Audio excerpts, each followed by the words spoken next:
Okay, let's look today at why someone would want to learn how to do art. More specifically, let's look at why learn to draw.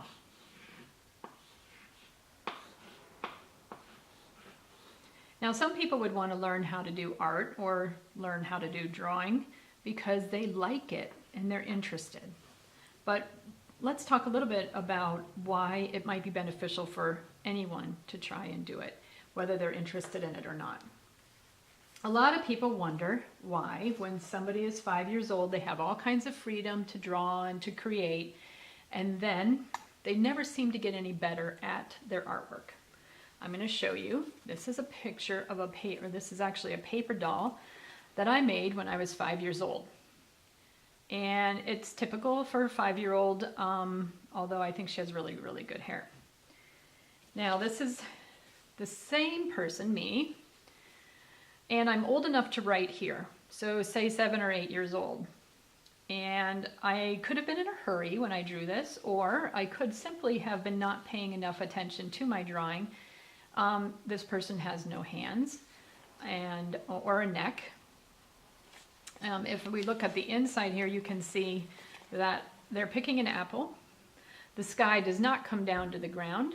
And there's only 4 fingers on this hand that is actually showing. This one back here, it's not essential to show all the fingers because it's behind the apple. So this is proof that even though somebody who does art for a living still was not doing much different between the age of 5 and about the age of 8. Again, similar, this is how I used to do faces. Now, by the time I got to high school, because I practiced, this is more of how I drew faces. And this was an assignment. It's very tattered, some aging. But you can see there's quite a difference in my proportion, my realism, and my shading and my value. In one of our other videos, we talk about the 3 lines of drawing. And upon learning the 3 lines of drawing, I'm going to show you some pictures here. So I have a pile of paperwork. Those 3 lines, you can draw anything on the planet.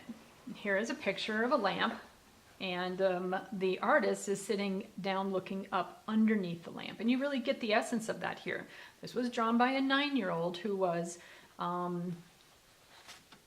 at the time, had just learned the 3 lines of drawing. And you can see that you can look right up into the light bulb. We've got the stand, she's got shading and shadowing, which is one easy lesson after learning the 3 lines. So why is that important?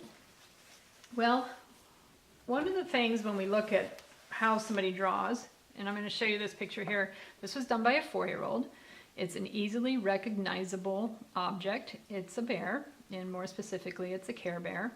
This 4-year-old started to look at all the details and captured the lock on the belly of the Care Bear, the eyelashes, the little heart-shaped nose. Now, this 4-year-old is probably close to 5 years old, and this can be very typical of somebody once they learn the 3 lines of drawing. This becomes hugely important as we start to look at, can we draw things from unusual angles or make things look the way that we want? This may not be recognizable to a lot of people, but I recognized it because it was a slide when you were sitting at the bottom of the slide, and it includes the grass and includes the handles and includes the little drain hole at the bottom. The reason this is hugely important is really easy to see in this picture here. This is a picture of an old-fashioned TV. It's not a flat screen, but it is a TV, and you'll see objects in the TV. The TV was not turned on at the time. What these are is the reflection of a piece of furniture and a floor lamp behind the drawer. And what's nice about this is now this 4-year-old has not only just captured the lines of the object she was drawing, but she's also noticed something that a lot of times people wouldn't notice, and that is the reflection of things behind her. One of the reasons to learn how to draw, and it's beneficial for everybody that has tried it in my 23 years of experience, is because it makes us better observers. We start to pay attention to more details. We can get more details in our drawings, become more satisfied with our drawings. In this picture here, this was done by a 5-year-old. and it's a chameleon. And what happened was, she came running in and screaming that something was in the tree outside, and she couldn't tell me enough about it because it scared her so much. So I asked her to draw it, and she drew a picture of this chameleon. And I said, well, that looks like a chameleon. Let's go ahead and look up in the encyclopedia or the dictionary and see if we can get a picture. And sure enough, we did. And then we actually found a sticker of it. Later, she went back and added the tree.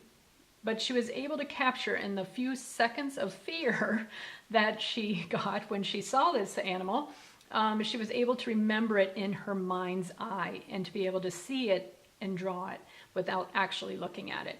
And that's another good reason to learn how to draw. It helps us to make things real in our mind's eye, which benefits us in reading, and it benefits us in storytelling and writing because we can picture things in our mind. So this is a good example of why. You can see also that done by a very young person who just learned the lines of drawing. It's a very teachable subject. Here's a picture of a rocking horse done by somebody about 10 or 11 years old. And what's nice about this one is it's in perfect perspective. You can see the base of the horse going away from you. This was done by somebody who had not had any experience in perspective or learning how to take a flat piece of paper and make it look three-dimensional. But it looks that way because she actually just drew what she saw. So we can become very accurate.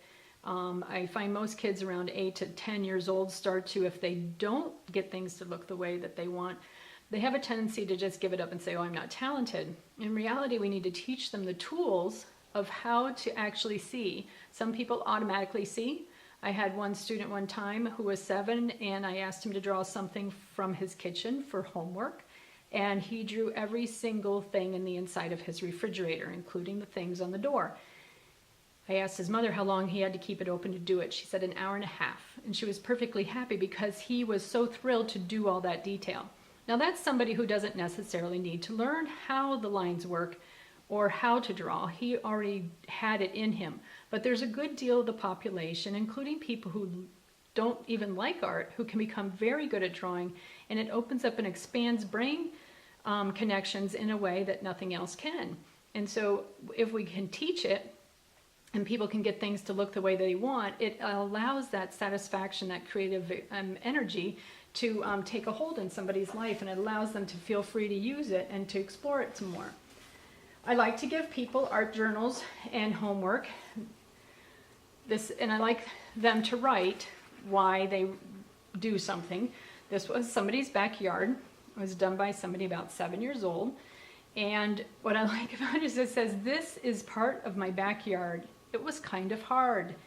I drew it because I didn't know what else to draw that day. So here's some nice observations of the landscape in the yard. And they did it because it was hard. So that meant that even though they didn't know what to draw that day, they were willing to take on something complicated and challenging, which is another reason to try this, because it is something that's very, very teachable. Here's another picture of a reflection. This was actually drawn on the computer by the artist sitting and looking at her own reflection in the computer screen in the monitor and then tracing over it. And so art then expands when you just know the basics of how to draw and how to capture something. You'll find that your creative expression starts to grow, because now you can use the knowledge that you have to then explore and have fun with some new concepts. And this was a completely new idea, and she just saw the reflection and started to draw it. Once the basics are learned, people do take on more challenging subjects. And this one, the viewer is sitting down below, so it's like a worm's eye view looking up at the bottom of a desk. And this was again a homework assignment.